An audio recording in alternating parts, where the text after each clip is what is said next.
আসসালামু আলাইকুম। অন্তর্বর্তীকালীন সরকারের পক্ষ থেকে শুল্ক এবং কর বৃদ্ধির যে সিদ্ধান্ত, এইটা প্রত্যাহারের দাবিতে আমাদের এই অবস্থান কর্মসূচি থেকে আপনাদেরকে কিছু নোট দিতে চাই। আপনারাই নিজেরা উত্তর করবেন। ঢেউটিন এটা বড় লোকের পণ্য না গরিবের পণ্য বলেন তো? গরিবের পণ্য না বড় লোকের পণ্য? বিস্কুট বড় লোক না গরিবের? মোবাইলে কথা বলে যে, এটা বড় লোকের বেশি প্রয়োজন না গরিবের বেশি প্রয়োজন? বড় লোকরা কিন্তু ওয়াইফাই ব্যবহার করে আর গরিবরা মোবাইলে ব্যবহার করে। তাহলে এই যে মোবাইলের উপরে কথা বলার উপরে কর দিচ্ছে, কার উপর চাপাই দিচ্ছে? এইভাবে 12,000 কোটি টাকা লুটপাটের একটা আয়োজন এই শুল্ক এবং কর বৃদ্ধির এই প্রস্তাব। অনেকে বলছে আইএমএফ এর চাপে, ভারতের চাপে, বিভিন্ন কিছুতে বলছে, কিন্তু করছে কে? আপনারা করছেন। আপনারা করছেন। আমার কথা হলো, আপনারা কেন করলেন? আপনাদের বাজারে যেতে হয়, আপনাদের নিজেদের কেনাকাটা করতে হয়। জিজ্ঞাসা করছি,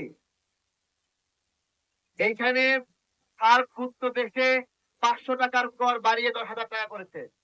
কেন? সাধারণত যে কোনো জিনিস দাম বৃদ্ধির ক্ষেত্রে 0.5% অর্থাৎ 0.5, 1%, 2% এরকম বাড়ানো হয়। কিন্তু তারা কি করলো? এক ধাক্কায় 7.5%কে 15% করলো, 15%কে 20% করলো, 5%কে 15% করলো। এইভাবে বাড়াচ্ছে।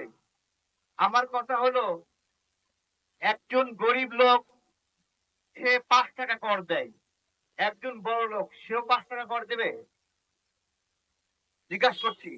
তাহলে যে শুল্কটা বাড়ালেন বিরোধীদের উপরে, অথবা বিস্কিটের উপরে, অথবা একটা কোল্ড ড্রিঙ্কস এর উপরে, বা যেটার উপরেই বলেন, সেটা একটা গরিব মানুষ যে শুল্ক দিবে, একটা বড় লোক সেই শুল্ক সেই কর দেবে? এটা তো হতে পারে না। যার সামর্থ্য বেশি সে বেশি দিবে, যার সামর্থ্য কম সে কম দিবে। আর কিন্তু এই যে ভ্যাট, এটা সবাইকে দিতে হয়, জনগণের সবাইকে দিতে হয়, ধনী হলেও দিতে হয়, গরিব হলেও দিতে হয়। তাহলে যেটা সবাইকে দিতে হয় সেটা হয় ফ্লেক্সিবল, সেটা হয় নিম্ন হার। কিন্তু যেটা সবাইকে দিতে হয় সেটাকে আপনারা 2 গুণ, 3 গুণ, 4 গুণ করে দিচ্ছেন। এটা কেন করছেন? আপনাদেরকে আমাদের জিজ্ঞাসা। আপনারা আয়কর বাড়াতেন, যাদের বেশি আয় ওদের উপর নির্ধারণ করতেন, আরো বাড়াই দিতেন। ইন্ডাস্ট্রির উপর বাড়াইতেন, যারা সেখানে আয়কর বাড়াইতেন। কিন্তু কি করলেন? একবারে খুচরা কিছু পণ্যে বাড়াইলেন এবং শেখ হাসিনার মতোই শয়তানি করলেন। 100টা পণ্যে কর বাড়িয়ে 3টা পণ্যে কর কমাবেন, মানে 97টা পণ্যে কর এখনো রয়ে যাবে। আমাদের এখানে আমাদের এখানে ফয়েংটিং মং সারদাতা বলছিল যে, এই যে আসিফ নাহিদ নাহিদ ভাই, তুমি নিজেও আমাদের সঙ্গে এই মোবাইল ফোনের উচ্চ রেট, মেয়াদ এগুলো নিয়ে আন্দোলন করছো। আজকে তোমার হাতে আমানত, আগের মতোই তো আসছে, তাই না? 66 নয়। তুমি সেই আমানতের কতটুকু রক্ষা করছো? তাই তুমি আমানত পেয়ে তুমি নিজে হাসিনার মতো মোবাইলের কথা বলার টাকার রেট বাড়ায় দিলা, তাই না? তাহলে কি আমরা কি বলবো সব শালারা বাটপার? এটা এটা বলতে হবে? মানে কেন বলতে হবে না? আমি বলছি, তারা একসাথে আমরা আন্দোলন করলাম, মোবাইল কর বৃদ্ধি বসবে, তারা দায়িত্ব পেলে এটা কমানোর কথা। আমরা যাদেরকে এখানে দেখাবো মোবাইলে মেসেজ দিয়েছি যে ভারত থেকে চোরাই মোবাইল আসে, এর ফলে দেশীয় মোবাইল কোম্পানিগুলো উৎপাদন করে বিক্রি করতে পারে না। কোনোদিন ব্যবস্থা নিছে? দেখেন, ব্যবস্থা নেয়নি। কোনোদিন কোনো অভিযান চালাইছে? অভিযান চালায়নি। পুরা যমুনা ফিউচার পার্ক ইন্ডিয়ান চোরাই মোবাইল দিয়ে ভরা, বসুন্ধরা মার্কেট ইন্ডিয়ান চোরাই মোবাইল দিয়ে ভরা, অর্চার্ড পয়েন্ট ইন্ডিয়ান চোরাই মোবাইল দিয়ে ধরা। প্রায় আধা ডজন উপদেষ্টাকে এই কথাগুলো মেসেজ দিয়ে পাঠিয়েছি, দেখেছে, কিন্তু কোনোদিন অভিযান চালায়নি। যেখান থেকে আসলে অভিযান চালালে ইনকাম হবে সেখানে অভিযান না চালায় আপনারা জনগণের উপর ছুরি ধরছেন কেন? কেন বলেন? কেন ভারতের চোরাই মোবাইলগুলো আটকাচ্ছেন না? তাহলে কি আমার দেশে যে Samsung company, Xiaomi, Redmi, Vivo, one plus উৎপাদন শুরু করলো, ওরা উৎপাদন শুরু করে পাপ করলো নাকি? পাপ করছে? বলেন আপনারা। আর একটা বিষয় আমাদের নজরে এসেছে, ইন্ডিয়া থেকে যে ট্রাকগুলো আসে এগুলোর শুল্ক কম, জাপান থেকে যে ট্রাকগুলো আসে এগুলোর শুল্ক নাকি কয়েক গুণ বেশি। কেন? ইন্ডিয়া আপনার ভাসুর লাগে নাকি? ভাসুর লাগে? পুরা দেশ নিম্নমানের অশোক লেল্যান্ডের ট্রাকে ভরে গেছে, যেগুলো নিয়ন্ত্রণ নাই, কন্ট্রোল নাই, ব্রেক ফেল করে রাস্তায় দুর্ঘটনা ঘটে, ভাঙ্গাচুরের অবস্থা। আমরা এগুলো বলছি, কাজ হচ্ছে না, পানি যাচ্ছে না। আমাদের বাংলাদেশের নাগরিক বৃন্দকে নিয়ে আমাদের আবদার, আবেদন, আপনারা চুপ থাকবেন না, আমরা চুপ থাকবো না। এই শুল্ক এবং কর আমরা আরোপ করতে দেব না। আমার কথা অন্তত বেশি তো চাওয়া না।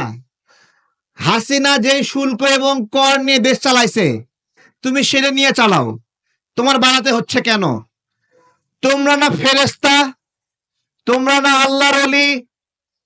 তাহলে ফেরেশতা এবং আল্লাহর ওলি হলে জনগণের উপরে অতিরিক্ত কর চাপাতে হচ্ছে কেন? তাই না? এদের সচিবালয়ে সব আল্লাহর ওলি, ফেরেশতা বসে আছে, তাহলে কর কেন বাড়াতে হচ্ছে?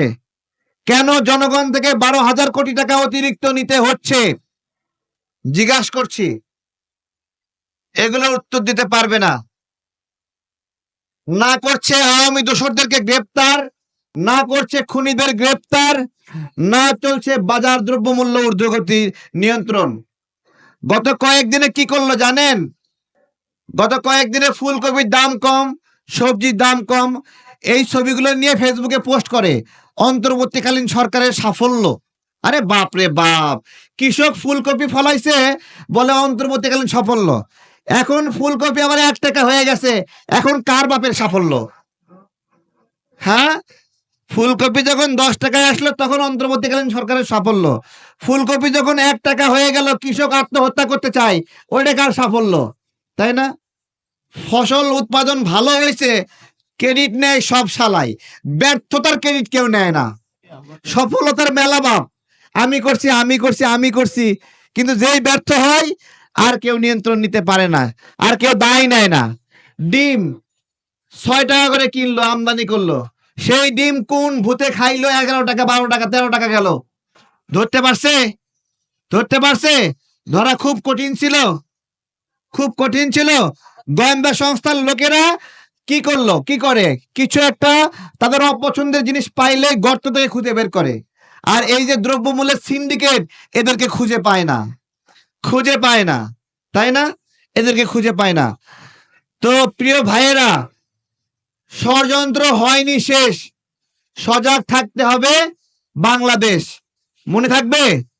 আমাদের এই অবস্থান কর্মসূচি চলবে, কথা বলবে আমাদের থোয়েং চিং মং শাক দাদা, তাকে এই বিষয়ে প্রতিক্রিয়া জানানোর অনুরোধ করছি। আমরা দীর্ঘ 15 বছর এই প্রেস ক্লাবে অনশন করেছি, বসেছি, চিৎকার করেছি, চেঁচামেচি করেছি। তখন ছিল শেখ হাসিনা। তখন আমি একটা কথা বলেছিলাম, সঙ্গে থাকলে সঙ্গী, না থাকলে জঙ্গি। আপনারা এখন যারা মসজিদে নামাজ কালাম পড়ছেন, সুন্দর সুন্দর পাঞ্জাবি পায়জামা পড়ছেন, ওকে তারাইছি কিন্তু আমরা সবাই মিলে, নাকি? এখন তখনও আমরা এই প্রেস ক্লাবে দাঁড়িয়ে অধিকার চেয়েছি, আর এখনো আমরা এই প্রেস ক্লাবে দাঁড়িয়ে আমাদের দাবিগুলো উত্থাপন করা লাগে। যাদের সাথে আন্দোলন করেছি এরা বিভিন্ন সচিবালয়ে, মন্ত্রণালয়ে একজন উপদেষ্টা, একজন মাস্টার মাইন্ড। আমরা কিছুই না, আমরা কিছুই না। বাংলাদেশের জনগণ, এটার উদ্যোগ হচ্ছে বাংলাদেশের জনগণ। তা আমার কথা হচ্ছে, আমাকে কেন প্রেস ক্লাবে দাঁড়িয়ে আমাকে বলতে হবে, আমাকে কেন বলতে হবে যে এই শুল্ক একটু কমান? এটা তো আপনারও দায়িত্ব। আপনার আত্মীয় স্বজন নাই, আরে ভাই, আপনার ফ্যামিলি, আপনি উপদেষ্টা হয়েছেন, বিভিন্ন জায়গা থেকে লাগেজ আসছে, গোপনে ওপেনে লাগেজ আসছে, আপনার ক্রয় ক্ষমতা বেড়েছে, কিন্তু আপনার পার্শ্ববর্তী আত্মীয় স্বজনের কি ক্রয় ক্ষমতা বেড়েছে? বাড়ে নাই তো। এই যে আমরা যে আপনাদের সাথে আন্দোলন করেছি, রাজপথে মিছিল মিটিং করেছি, আমাদের তো ক্রয় ক্ষমতা বাড়ে নাই। অন্ততপক্ষে আমাদের দিকে তো একটু নজর দিতে পারতেন না? আমরা একসাথে 2019 সালে মোবাইলের ভ্যাট ট্যাক্স বাড়ানোর, যে মোবাইলের মেয়াদ কেন থাকবে, আমরা ছাত্র, আসিফ নাহিদ তখনও ছাত্র ছিলেন, তখন তার মোবাইলে এমবি থাকতো না, যার কারণে এমবির মেয়াদ শেষ হয়ে যেত, নতুন করে কেনার ক্ষমতা নাই। তা আমারও ছিল না। তা আমরা সবাই চিন্তা করলাম, না, এটা নিয়ে আমাদের একটু কথা বলা লাগবে। আমরা কথা বলেছি, বাংলাদেশের সবাই কিন্তু এটা নিয়ে কথা বলেছে। এখন আমাদের নাহিদ ভাই, সে তো আমাদের সহযোদ্ধা আন্দোলনের, সে তো ওই চেয়ারে বসে আছে। তাহলে ওই মোবাইলের এমবির মেয়াদ বলেন, টাকার মেয়াদ বলেন, এগুলো না কমিয়ে, মেয়াদ বিলুপ্তি না করে, বরঞ্চ সে আরো ট্যাক্স বাড়িয়ে দিল। কেন? তুমি চেয়ারে বসছো ভাই, আমরা তো বসতে পারি নাই। তা আমাদের কথা চিন্তা করবো না? এই যে আমার সামনে এই যে রিক্সাওয়ালা ভাইরা আছে, এদের পকেটে অন্তত আইফোন কেনার সক্ষমতা নাই। ওদের ওদের পকেটে আপনার বাটমওয়ালা বলি আমরা না, বাটমওয়ালা মোবাইল, ওই মোবাইলে আইফোন ওই যে কি বলে ডাটা কিনতে পারে না, কোনো মতো 10 টাকা বা 20 টাকা ভরিয়ে। এখন সিম কোম্পানি গেলে কি করেছে দেখেন, আপনি কত টাকা আপনি এই সিমে ভরাবেন, মানে রিচার্জ করবেন, এটা ওরা লিমিট করে দিছে। 20 টাকার উপর, 20 টাকার নিচে নাকি আপনার রিচার্জ করা যাবে না, 20 টাকার উপরে রিচার্জ করতে হবে। আর আমার তো সক্ষমতা নাই, তাহলে আমি কি 20 টাকা, আমার পকেটে আছে 10 টাকা, আমি কি 30 টাকা রিচার্জ করবো নাকি? তাহলে কি আমি আমার পরিবারের সাথে যোগাযোগ করবো না? এইগুলো নিয়ে আমরা কেউ কথা বলি না। আমার রিক্সাওয়ালা ভাইরা সারাদিন রিক্সা চালিয়ে কয় টাকা পান বলেন? ওখান থেকে সে 30 টাকা 50 টাকা কেন রিচার্জ করবে? তার দরকার 10 টাকা, তার দরকার 5 টাকা, সে 5 টাকায় রিচার্জ করবে। এই অধিকার কেন নাহিদ ভাই দেয় নাই? কেন সে এগুলা আমাদের অধিকার হরণ করেছে? আমি আর একটা কথা বলি, আমাদের প্রত্যেকের বাড়িতে আমাদের মা, বোন, বউ আছে না? আমাদের মেয়ে আছে। এদের প্রত্যেকের জীবনে এটা লজ্জার কিছু নাই, এটা সত্য কথা। প্রত্যেকের জীবনে যখন প্রাপ্তবয়স্ক হয়, তখন পিরিয়ড হয়, মাসিক হয়, তারও প্রতি মাসে এই স্যানিটারি ন্যাপকিনের প্রয়োজন হয়।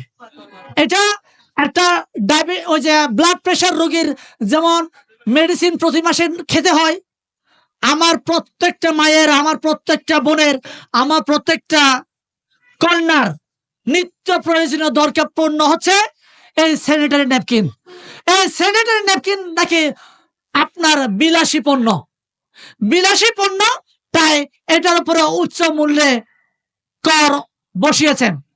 আমার কথা হচ্ছে, আমরা তো সবার বৈষম্যহীন রাষ্ট্র গঠনের জন্য স্বপ্ন দেখি। আমার বাংলাদেশে 20 কোটি জনগণ হয়, ওই 20 কোটির মধ্যে আপনার অর্ধেক হচ্ছে নারী, অর্ধেক হচ্ছে পুরুষ, হয়তোবা এটা 19-20। একটু মাইক হচ্ছে, আজান দিচ্ছে, আমি একটু রেস্ট নিচ্ছি, আজানের পরে কথা বলবো।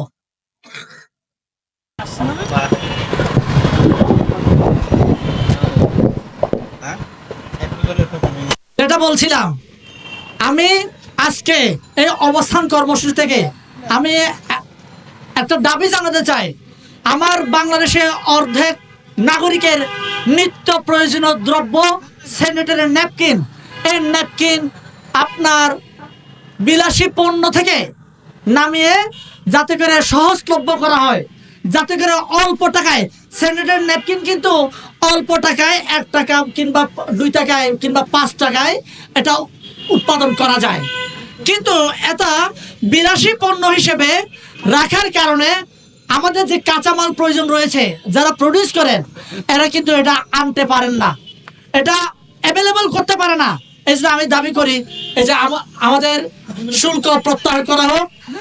আরেকটা কথা, আমাদের বাংলাদেশে যে সমস্ত কৃষকরা আছেন, আমার এলাকায় আপনাদের প্রত্যেকের এলাকায় আমাদের কৃষকরা কেন কৃষি কাজ করতে চান না, কেন মুখ ফিরে নিচ্ছেন জানেন?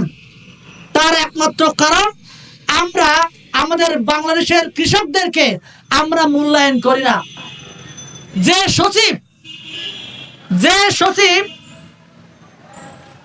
আপনার 3 বেলা ভাত খান, ওই ভাত কিন্তু আমার বাংলাদেশের কৃষকেরাই কিন্তু উৎপাদন করেন। তাহলে কৃষকের যে সম্মান তার থেকে দ্বিগুণ সম্মান থাকার কথা আমার এই কৃষক ভাইয়ের। কেন? সে আমার জীবন বাঁচানোর জন্য সে কাজ করে যাচ্ছে।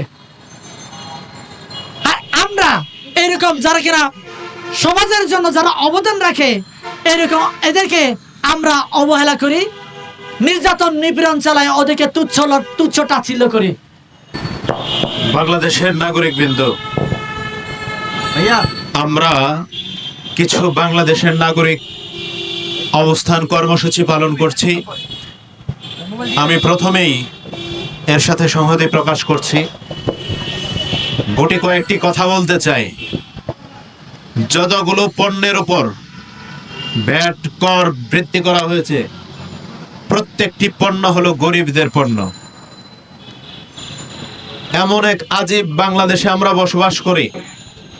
প্রতিশ্রুতি দেয় ক্ষমতার চেয়ারে বসলে তারা উল্টায় ফেলবে, যখনই বসে পিছনের সকল ইতিহাস তারা ভুলে যায়। কেন এমন হয় আমি একটু জানতে চাই। এরা কি তাদের স্বজাতির উপর নির্যাতন নিপীড়ন করতে খুব ভালোবাসে? একটু জানতে চাই। আমার রিক্সা চালক ভাই সারাদিন রিক্সা চালাবে, তার সন্তানের জন্য 10 টাকা দিয়ে 1 প্যাকেট বিস্কিট কিনে বাসায় ফিরবে। তার এই আনন্দ কেড়ে নেওয়ার অধিকার আপনাকে কে দিয়েছে? আমি জানতে চাই, একজন শ্রমিক ভাই সারা দিন দিনমজুরের কাজ করবে, দিন শেষে কিছু চাল ডাল আর তার সন্তানের জন্য কিছু খাবার কিনে নিয়ে যাবে। সেখানে ভাগ বসানোর অধিকার আপনাকে কে দিয়েছে? আমি জানতে চাই, একজন কৃষক সে তার স্বপ্ন দিয়ে কৃষি ক্ষেতে চাষ করে স্বপ্ন আবাদ করবে, উৎপাদন করবে, সেই স্বপ্নকে ধূলিসাৎ করবার কে অধিকার আপনাকে দিয়েছে? কেন এমনটা হয়? হাসিনা সরকার মন চাইলে বাড়িয়ে দিয়েছে, আপনারাও কেন তার পথে হাঁটছেন?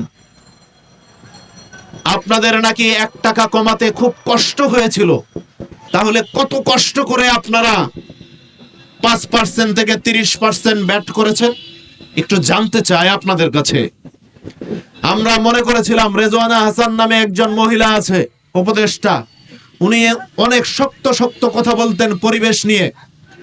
এই ব্যক্তিটা হয়তো মন্ত্রী পরিষদে, উপদেষ্টা পরিষদে আসলে অনেক ভালো কাজ করবে। দিন শেষে দেখতে পেলাম সেও আগের পথেই হাঁটছে। আমরা জানতে চাই আপনারা কি করছেন।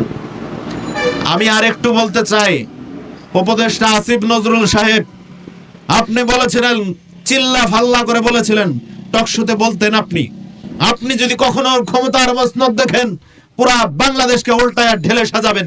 আপনি কি সাজিয়েছেন? বলুন না, আপনার কি যোগ্যতা প্রকাশ পেয়েছে? আপনি কি সংস্কার করেছেন? একটু জানাবেন। এটাই কি সংস্কার? যে সংস্কার আপনারা আমাদেরকে দেখাচ্ছেন, ভ্যাট আর ট্যাক্স বাড়িয়ে জনগণের রক্ত চুষে খাচ্ছেন, এটাই কি সংস্কার? এই সংস্কারের জন্য রিক্সা চালকরা জীবন দিয়েছিল, এই সংস্কারের জন্য সাধারণ মানুষ রক্ত দিয়েছিল। এই সংস্কারের কারণে এই রক্ত গঙ্গার উপর দিয়ে আপনারা ক্ষমতার মসনদে বসেছেন। আমরা একটু জানতে চাই আপনাদের কাছে। আপনারা অনেক মিষ্টি মিষ্টি কথা বলতে পারেন, রেজওয়ানা হাসান কথা বলতে পারে, আসিফ নজরুল কথা বলতে পারে, আমাদের আসিফ কথা বলতে পারে, নাহিদ আমাদের কথা বলতে পারে, কিন্তু ভাই কয়দিন আগে কিন্তু তোমরাই আমাদের পাশে বসে আন্দোলন করেছো। কেমনে ভুলে যাও? আমরা ভুলতে পারি না। সময় থাকতে জনগণের কথা ভাবতে থাকো। জনগণ কি চায় সেটা করো। বড় বড় রাঘব বোয়াল চোররা চুরি করে সেখান থেকে তোমরা ব্যাড ট্যাক্স আদায় করতে পারো না, আর গরিবের উপর কেন জুলুমটা করো? আমি বলছি বসুন্ধরা গ্রুপের কথা, আমি বলছি মেঘনা গ্রুপের কথা, আমি বলছি সিটি গ্রুপের কথা, আমি বলছি সামেদ গ্রুপের কথা। এদের কাছ থেকে তোমরা 4% ব্যাট আদায় করতে পারো না, কেন করো না? জানতে চাই। বাংলাদেশের বাজার থেকে হাজার হাজার কোটি টাকা তারা লোপাট করে বিদেশে পাচার করছে, কেন তাদেরকে বাধা দিতে পারো না? সেগুলো যদি বাধা দেওয়া যায় তাহলেই দেশের রিজার্ভ সব সময় থাকবে, রিজার্ভ সংকটে ভুগবে না। ভারতের প্রেসক্রিপশনে, ভারতের IMF এর পরামর্শে কেন ব্যাড ট্যাক্স বাড়িয়ে দেওয়া হচ্ছে? আমি বলতে চাই, ভারত আগেও ষড়যন্ত্র করেছে, এখনো ষড়যন্ত্র করেই যাচ্ছে। ভারতের ষড়যন্ত্রে পা দেওয়া যাবে না। হাসিনা তাহলে লাভবান হয়ে যাবে, হাসিনাকে লাভবান করানো যাবে না, আওয়ামী লীগকে লাভবান করানো যাবে না। দেশটা দিন শেষে তোমার আর আমাদের। তাই এই দেশ নিয়ে, এই দেশের জনগণের কষ্ট নিয়ে আমাদেরকেই ভাবতে হবে, জনগণের পাশে দাঁড়াতে হবে। না হলে এই রিক্সা চালক, শ্রমিক, মেহনতি মানুষগুলো 24-এর গণ অভ্যুত্থানে জীবন দিত না। এদের কোনো কোটার প্রয়োজন ছিল না। এরা রিক্সা চালায়, এরা মানুষের বাড়িতে কাজ করে, এরা গার্মেন্টসের শ্রমিক, এরা কখনো কোটার জন্য আন্দোলন করে নেই। এরা ভাত, ভোট এবং শান্তিতে বসবাস করবে, আইনের শাসন থাকবে, সেই রাষ্ট্রের জন্য তারা লড়াই সংগ্রাম করেছে, রক্ত দিয়েছে, জীবন দিয়েছে, গণ অভ্যুত্থান হয়েছে, নতুন একটি সরকার প্রতিষ্ঠিত হয়েছে। কিন্তু তাদেরকে যদি আবার সেই পূর্বের ন্যায় তাদের উপর জুলুম করা হয়, নির্যাতন করা হয়, তারা কিন্তু আবার মুখ ফিরিয়ে নিবে। আবার হয়তো তোমাদের বিরুদ্ধেই তারা রক্ত দেওয়ার জন্য প্রস্তুত হবে। তারা আর জুলুম সহ্য করবে না, নির্যাতন সহ্য করবে না। তারা মনে করবে আবার কাউকে না কাউকে হটিয়ে আবার তাদের পছন্দের সরকারকে বসাতে হবে। সরকার যায় আর আসে, জনগণ কিন্তু জনগণ থাকে। জনগণ সিদ্ধান্ত নেয় কোন সরকার থাকবে আর কোন সরকার থাকবে না, কাদের মাধ্যমে দেশ পরিচালিত হবে, কাদের মাধ্যমে দেশ পরিচালিত হবে না, সেটা জনগণ সিদ্ধান্ত নেয়। সিদ্ধান্তের জায়গা হলো জনগণের, সেই জায়গার অটুট রাখতে হবে। যেহেতু জনগণ রক্তের বিনিময়ে এখানে বসিয়েছে, আমি বলবো আমাদেরকে বাধ্য করবেন না। আমরা কঠোর কর্মসূচিতে যেতে চাই না, আমাদেরকে বাধ্য করবেন না।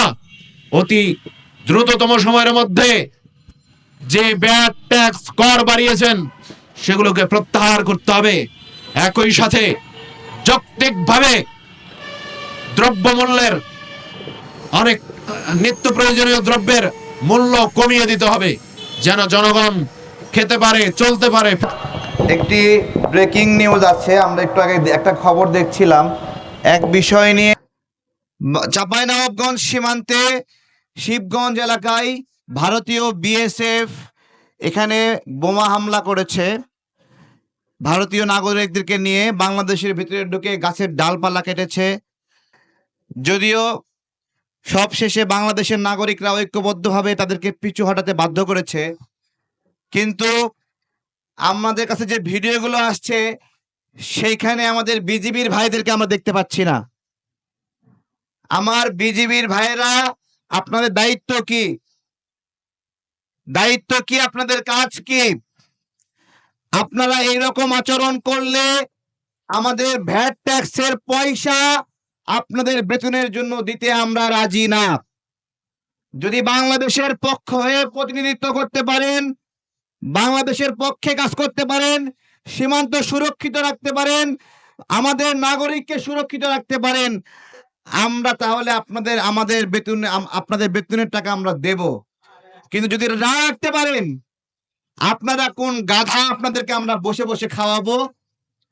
এই যে মাথার উপরে ভ্যাট ট্যাক্স বৃদ্ধির প্রতিবাদ করছি, সরকার ভ্যাট ট্যাক্স বাড়াবে, শুল্ক বাড়াবে। আমাদের প্রশ্ন, সরকার কোন কোন সেবা বৃদ্ধি করে আমাদেরকে এই ভ্যাট ট্যাক্স বাড়ায় দিচ্ছে?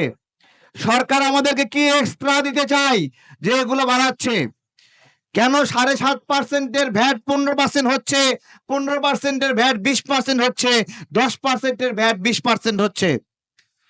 আপনারা এদিকে কর বাড়াবেন আর আমাদেরকে সেবা দিবেন না, তা কেমন করে হয়? আমি শিবগঞ্জের ঘটনায় বলছি, আপনারা বিজিবির সদস্যরা যদি বাংলাদেশের পক্ষে কাজ না করতে পারেন, দায়িত্ব ছেড়ে দেন। সীমান্তের প্রত্যেকটি নাগরিক সামরিক প্রশিক্ষণে প্রশিক্ষিত করব আমরা। 18 কোটি মানুষ সেনাবাহিনী সদস্যে রূপান্তরিত হবে। তারপরেও আমরা আমাদের সীমান্তকে সুরক্ষিত রাখার জন্য যা যা করার করব। গতকালকে স্বরাষ্ট্রমন্ত্রী উপদেষ্টা বলল যে ওইখানে নাকি শেখ হাসিনা চুক্তি করছিল, যে কারণে জিরো লাইনে কাঁটাতার দিতে তারা কিছু বলতে পারছে না। আপনি এখানে কি জন্য আছেন? শেখ হাসিনার চুক্তি বাস্তবায়ন করার জন্য? জিজ্ঞাসা করছি।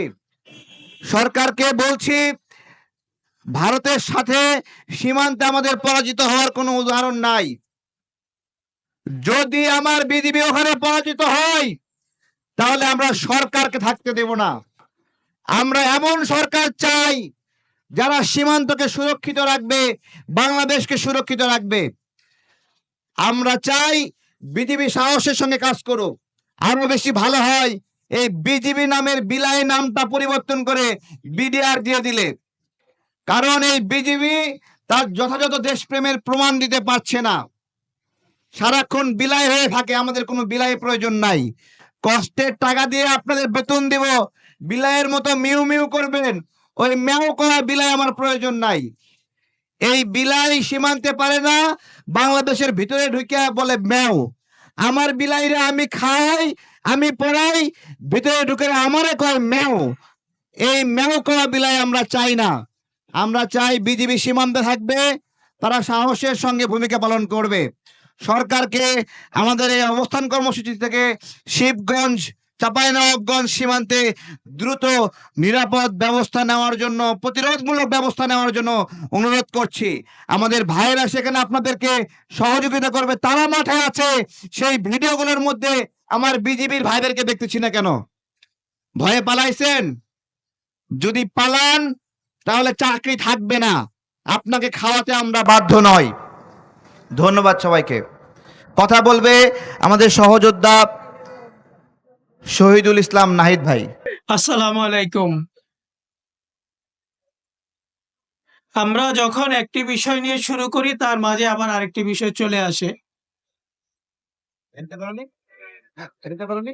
এই যে রক্ত চোষা নতুন যে বুদ্ধি, IMF এর তৈরি নতুন যে বুদ্ধি, ভারতের মাথা থেকে, ভারতের প্রেসক্রিপশনে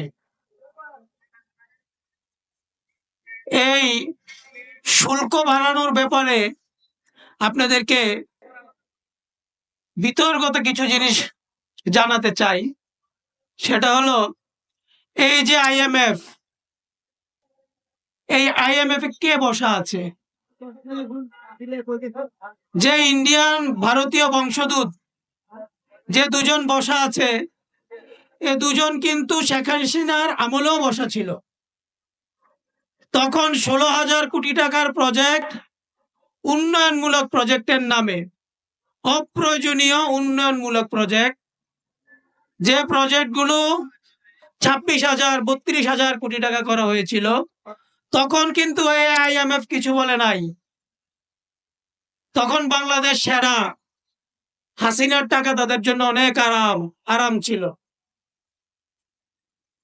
কিন্তু এখন এই IMF এর বুদ্ধিতে যদি একইভাবে এই উপদেষ্টারা গরিবের রক্ত চোষার জন্য নতুন মেশিন, নতুন বুদ্ধি বাহির করে, সেটাকে আমরা সাধারণ জনগণ মেনে নিব?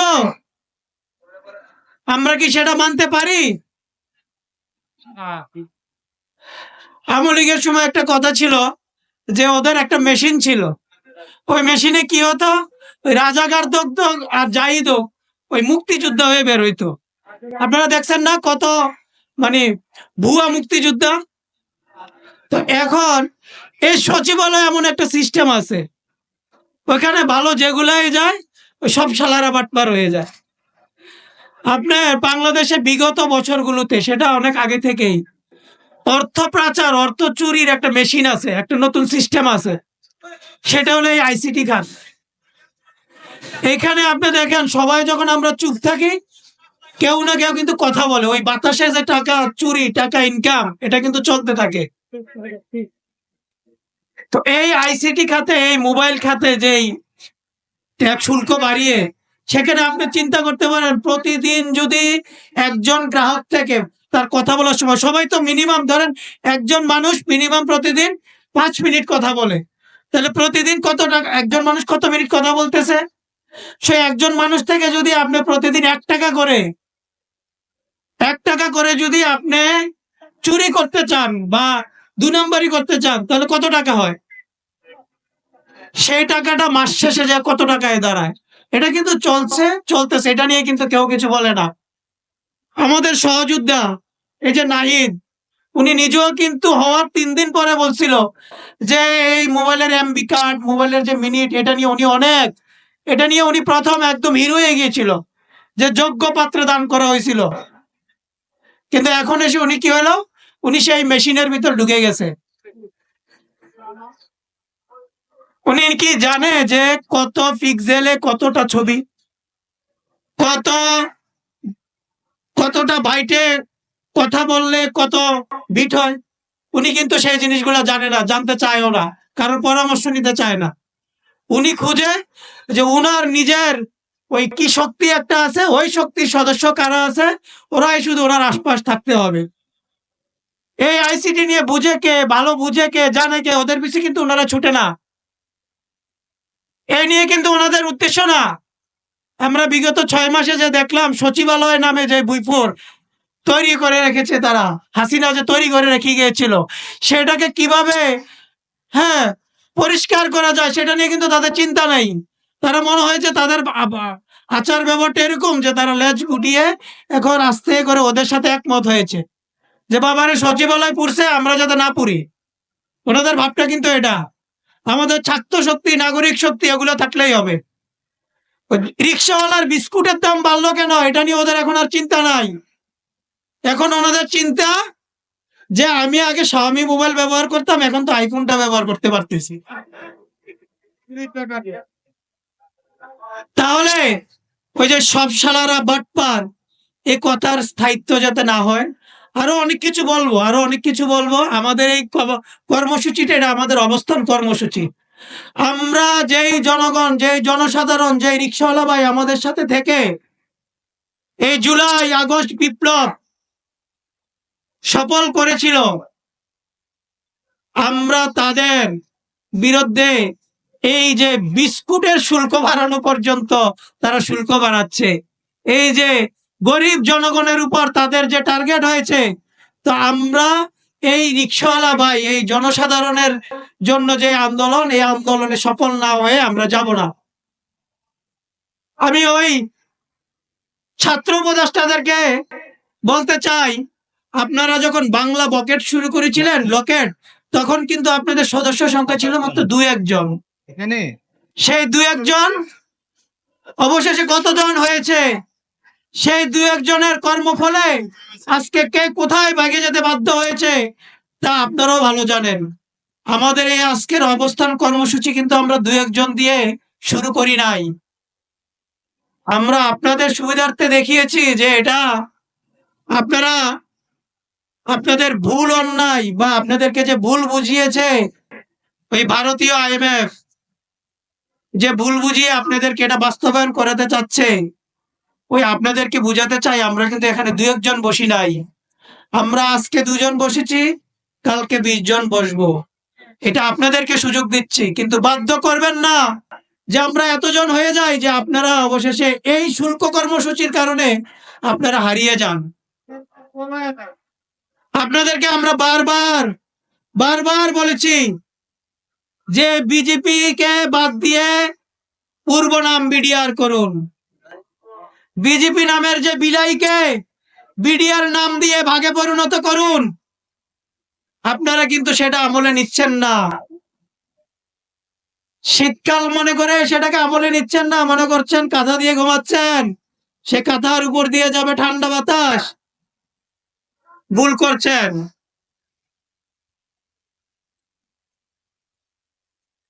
অবস্থা পরিস্থিতি বিকট হওয়ার আগে সাবধান হন।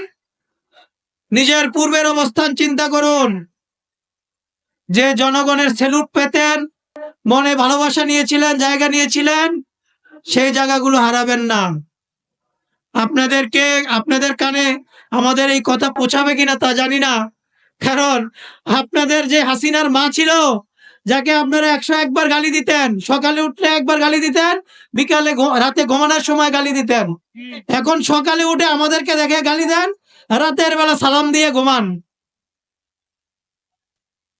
কারণ আপনাদের মনে হয় ওই তোষকের নিচে তুলার বদলে মনে হয় কাগজের কিছু ঢুকে গেছে। সাবধান হন। জনগণের জন্য যে আন্দোলন, সে আন্দোলন কত ভয়াবহ হতে পারে তার বাস্তব সাক্ষী কিন্তু দুজন ছাত্র উপদেষ্টা আছেন। সে দুজন ছাত্র উপদেষ্টাকে বলবো, 180 ডিগ্রিতে ঘুরে যারা মাইক ফাটাচ্ছে আপনাদের জন্য, তাদেরকে বিভিন্ন জায়গায় বসানোর জন্য তাদের প্রয়োজনে যে সংস্কার করছেন, সেই সংস্কারে আমাদের উপজাতি ভাইদেরকে নিয়ে কিছু ভাবছেন কিনা।